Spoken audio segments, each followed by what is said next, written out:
Hi guys, welcome back to my YouTube channel CA learners. तो आज की video है उन सारे ही स्टूडेंट्स के लिए जिनकी एग्जाम मई में है।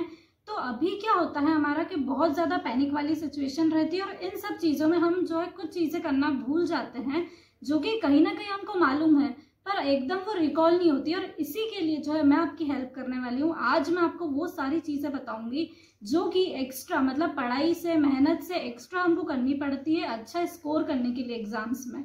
क्या होता है कि स्पेशली जो सीए एग्जाम्स है ना, उसमें आपकी, मैं तो हमेशा यही बोलती हूँ कि उसमें आपका जो इंटेलिजेंस लेवल है वो उतने लेवल पर चेक नहीं होता है, जो हमारा आईक्यू लेवल है वो चेक नहीं करवा रहे हैं वो उतने लेवल पर, माइंड माय वर्ड्स, ठीक है। पर ईक्यू लेवल जो रहता है वो बहुत ज़्यादा हमारा टेस्ट किया जाता है और इसका लाइव एग्जाम्पल मैं अभी आपको बताती हूँ। क्या होता है कि जब भी हम अपने दोनों ग्रुप्स देते हैं, सीए इंटर की अगर मैं बात करूँ, सीए फाइनल की बात करूँ, तो उसमें 8 पेपर्स होते हैं। तो आप उसमें हमेशा ये नोट करना कि फर्स्ट से लेकर जो 4th पेपर यानी कि ग्रुप 1 के जो पेपर्स रहते हैं ना, वो कंपैरेटिवली ग्रुप 2 के हमेशा डिफिकल्ट आते हैं। और इसका कारण ये होता है कि जो भी बच्चे दोनों ग्रुप्स देने वाले हैं, जब वो फर्स्ट ग्रुप अपना देते हैं तो वो इतना ज़्यादा प्रेशराइज हो जाते हैं, इतना ज़्यादा टेंशन में आ जाते हैं कि वो सेकेंड ग्रुप देने का सोचते ही नहीं है, या फिर अगर उनका कोई प्लान भी होता है तो उस प्लान को क्विट कर वो सोचते हैं कि कुछ क्लियर वगैरह होने वाला है नहीं, तो वो उस प्लान को वहां पर ही ड्रॉप कर देते हैं। और यही चीज आपके सेम एग्जाम के बीच में भी आप नोट कर सकते हो कि जब कोई क्वेश्चन पेपर आपके हाथ में आएगा ना, तो अगर आप उसको स्टार्टिंग से स्टार्ट करो या फिर एंड से स्टार्ट करो, दोनों ही जगह स्टार्टिंग में भी और एंड में भी डिफिकल्ट क्वेश्चंस रहते हैं कंपैरेटिवली। बीच के क्वेश्चंस फिर भी ऐसे रहते हैं जो हमको लगते हैं कि हाँ ठीक है ये तो हम कर सकते हैं। तो आपको वहां पर अपना माइंड लगाना है और ऐसे क्वेश्चंस जो है वो छांटने हैं,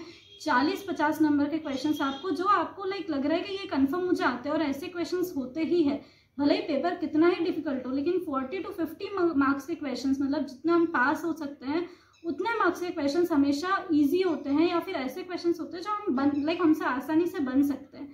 तो वही क्वेश्चंस छांट कर हमको पहले कर लेने हैं, तो वो एक अलग ही मोटिवेशन आ जाता है फिर वो करने के बाद कि अब तो ठीक है पास तो हो गए ना, अब तो बोनस नंबर की तैयारी करते हैं।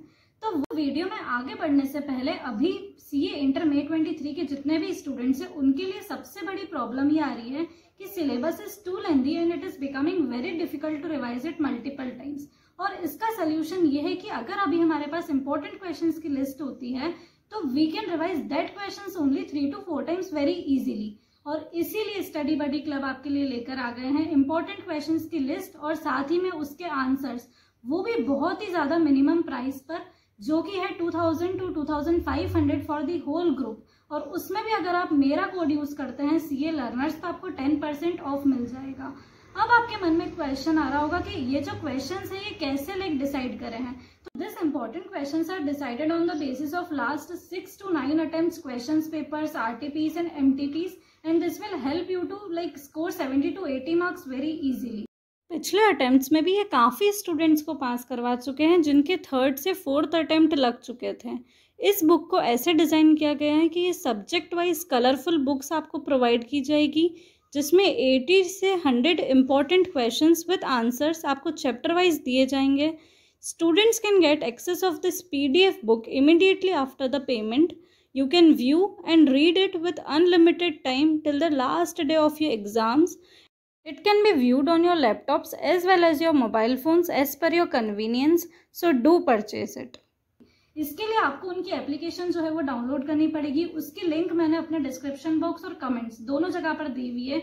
और इसके बाद भी अगर आपको कोई डाउट है तो आप सीए प्रतीक ठक्कर सर, जो कि ओनर है स्टडी बडी क्लब के, उनसे जो है पर्सनली कांटेक्ट कर सकते हैं व्हाट्सएप पर। उनका नंबर आपको यहाँ पर शो हो जाएगा, डिस्क्रिप्शन में भी मिल जाएगा, तो आप डायरेक्टली उनसे भी इससे कांटेक्ट कर सकते हैं और अपने सारे कंफ्यूजन्स को दूर कर सकते हैं।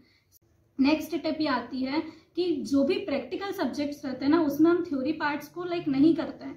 हम सोचते हैं कि प्रैक्टिकल पर ही अच्छे से कमांड बना लेते हैं, पर ये बहुत बड़ी गलती होती है, क्योंकि प्रैक्टिकल क्वेश्चंस में से एक ना एक क्वेश्चन ऐसा जरूर वो देंगे, क्योंकि सीए का पेपर है ना, जो आपसे नहीं बनेगा, जो थोड़ा हाई लेवल का रहेगा, जो दिखने में भले ही सिंपल हो सकता है लेकिन वो थोड़ा ट्रिकी बनाते हैं। तो ऐसे ही क्वेश्चंस स्किप करने का चांस हमको तब मिलता है जब हम थ्योरी कर जाते हैं। अगर आपने थ्योरी करी ही नहीं है तो आपको तो प्रैक्टिकल सारे ही अटेम्प्ट करने पड़ेंगे। तो ऐसी गलती ना करें। यूट्यूब पे सभी सब्जेक्ट्स की आपको वीडियोस मिल जाती है थ्योरी के, तो वो 2 से 3 घंटे की वीडियोस जो है ना, आपको अगर 20 नंबर दिला रही है तो क्या बुराई है। तो वो थ्योरी पार्ट जो है वो बिल्कुल करके ही हमको जाना है, कोई ऑप्शन रखना ही नहीं है। थ्योरी हमेशा कंपैरेटिवली सिंपल भी आती है। तो ये नेक्स्ट टिप ये है जो हम सबको पता है लेकिन अब कोई भी फॉलो नहीं करता, बिल्कुल भी डिस्कस नहीं करना है अपने फ्रेंड्स से, अपने मम्मी पापा को भी लाइक ज़्यादा कुछ अगर ऐसा वो पूछ रहे तो नहीं बताना है। बस इतना लाइक उनको संतुष्टि के लिए आप इतना बोल सकते हो कि पेपर अच्छा गया, पेपर चाहे कैसा भी गया हो, लेकिन हम बिल्कुल उसको डिस्कस नहीं करेंगे। और इसको अवॉइड करने के लिए मैं अपना क्वेश्चन पेपर जो है ना आते से ही लाइक छुपा देती थी, अपनी बहन को दे देती थी मैं बेसिकली कि वो छुपा दे गई, मतलब मेरी नज़रों से दूर कर ले। और हम जो चेक करते हैं ना कि यार एक दो क्वेश्चंस देख लेते हैं सेम जो आई सेम मॉड्यूल से आए हैं कि क्या हमारा आंसर मैच हो रहा है कि नहीं हो रहा है, तो उस क्यूरियोसिटी को खत्म कर देना बिल्कुल और पेपर को हटा देना अपनी नज़रों के सामने से, वरना स्पॉइल हो जाएगा तुम्हारा नेक्स्ट पेपर भी अगर ये गलती तुमने लाइक करी तो। नेक्स्ट अब जो स्टार्टिंग के हमारे एग्जाम में हमको 15 मिनट्स मिलते हैं ना, उसके लिए एक टिप मैं आपको बताती हूँ। क्या होता है कि हम ना स्टार्टिंग के 15 मिनट्स को वेस्ट कर देते हैं और उसकी वजह से हमारा पूरा पेपर का मैनेजमेंट जो है ना वो बिगड़ जाता है। ये स्टार्टिंग के 15 मिनट्स ही सबसे ज्यादा इंपॉर्टेंट होते हैं। इसमें आपको कुछ 2-3 चीजें करनी है जो मैं बता देती हूँ। सबसे पहले तो इसमें आपको सिलेक्शन करना है उस क्वेश्चन का जो कि आप अटेम्प्ट नहीं करने वाले हो।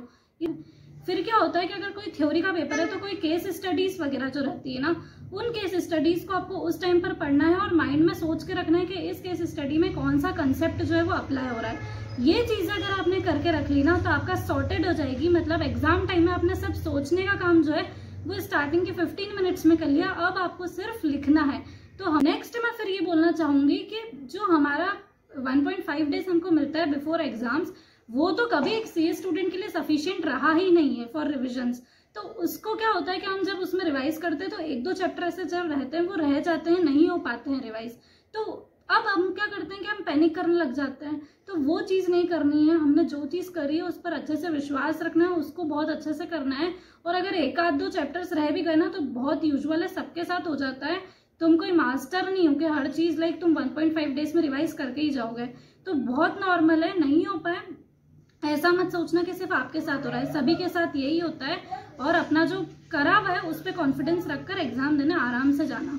नेक्स्ट आता है टाइम एलोकेशन। क्या होता है कि हम किसी क्वेश्चन में बहुत ज्यादा भावुक होकर इतना ज्यादा लिखने बैठ जाते हैं कि हमको मालूम ही नहीं पड़ता कि टाइम का क्या हुआ, या फिर किसी क्वेश्चन में जब हम अटक जाते हैं तो वो जो हमारा अंदर का एक वो रहता है ना कि सुपीरियरिटी के हम तो करके ही रहेंगे, तो इस चीज को कृपया अपने एग्जाम के बीच में ना आने दें और अपनी एग्जाम में टाइम एलोकेशन का बहुत अच्छे से ध्यान रखना है। लास्ट फिर आती है बात कि हमको एग्जाम में जो भी लोग लेट लतीफ है ना, उन लोगों के लिए स्पेशली मैं बोल रही हूँ कि हम इतना एंड टाइम पे पहुंचते हैं ना एग्जाम में कि आधा जो स्ट्रेस है वो तो वहां पर ही बिल्ट हो जाता है। तो आपको एग्जाम सेंटर में थोड़ा सा जल्दी पहुंचना है, वहां पर आपको शीट्स दी जाती है, वो फिल करने का टाइम जो है वो आपको नहीं मिलेगा अगर आप जल्दी नहीं पहुंचे। तो बहुत सारी फॉर्मेलिटीज रहती है, फिर जल्दी करने के चक्कर में आप लोग गलत कर देते हो, उसको सुधारने का फिर कोई ऑप्शन नहीं मिलता है हमको। तो ये छोटी छोटी मिस्टेक्स को अवॉइड करने के लिए हमको थोड़ा सा जल्दी घर से निकलना है और जल्दी एग्जाम सेंटर पर पहुंचना है। नेक्स्ट फिर आता है बहुत जो कि इम्पोर्टेंट है कि जो आपके पेपर्स रहते हैं उसमें 2 पार्ट्स है जिन पेपर में, जैसे DT, IDT, FM, eco, EIS, SM, ये अलग अलग पार्ट्स रहते हैं। तो इसके लिए आपको अलग अलग पेपर्स जो है मतलब आंसर शीट्स जो है वो दोनों उसकी अलग अलग दी जाएगी। तो बहुत सारे लोग क्या करते हैं, थोड़ा सा EIS का करा, थोड़ा सा SM का करने लग गए। नहीं, EIS का पहले पूरा जैसे खत्म करना है फिर SM का करना है, वैसे ही FME को DT, IDT के साथ भी करना है। मिक्स एंड मर्ज करते हुए नहीं चलना है। जैसे EIS, SM, FME को ये सब पढ़ाने वाले अलग रहते हैं, वैसे इनको चेक करने वाले भी अलग अलग लोग रह सकते हैं। आपने इधर उधर क्वेश्चंस आंसर कर दिए तो फिर कोई चांसेस नहीं है। एक लास्ट चीज मैं आप लोगों से बोलना चाहती हूँ, लेकिन बहुत इंपॉर्टेंट है, बहुत अलग लेवल पर इसकी जो है ना वो काम करता है ये एग्जाम में। तो वो ये है कि जब भी अपनी एग्जाम देने जाओ ना तो अपने जैसे बड़े रहते हैं, दादा दादी, नाना नानी, पापा मम्मी, इन सब से, जैसे मेरे घर में तो सिर्फ पापा मम्मी और मेरी बहन रहते हैं, तो दादा दादी और नाना नानी को मैं फोन करती थी। स्पेशली एग्जाम में सिर्फ 2 से 5 मिनट लगते हैं, इतना टाइम हम दे सकते हैं ऑफकोर्स, तो 2 से 5 मिनट में मैं फोन करके बोल देती थी कि मैं एग्जाम देने जा रही हूँ, और वो बस मुझे हर पेपर में ये बोल देते थे कि बहुत बढ़िया होगी, तो टेंशन मत ले, हमारा आशीर्वाद तेरे साथ है। और ये चीज इतना मैजिकल वर्क करती ना कि मतलब आप सोच नहीं सकते, उसको मैं वर्ड्स में बोल नहीं सकती, इतनी ज्यादा पॉजिटिव एनर्जी उस चीज से आती है। तो वो आप खुद फील करोगे जब ये चीज होती है ना। हम बोलते हैं ना लक होता है, लक होता है, लक कुछ भी नहीं होता है, लक ये होता है। ये सभी चीजें जो भी मैंने इस वीडियो में बताई है, इन सभी चीजों का आप खास कर ध्यान रखना।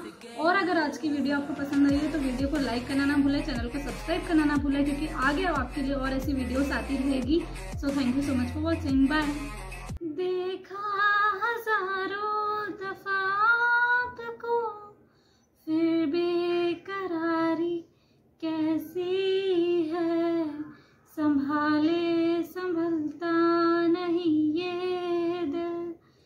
कुछ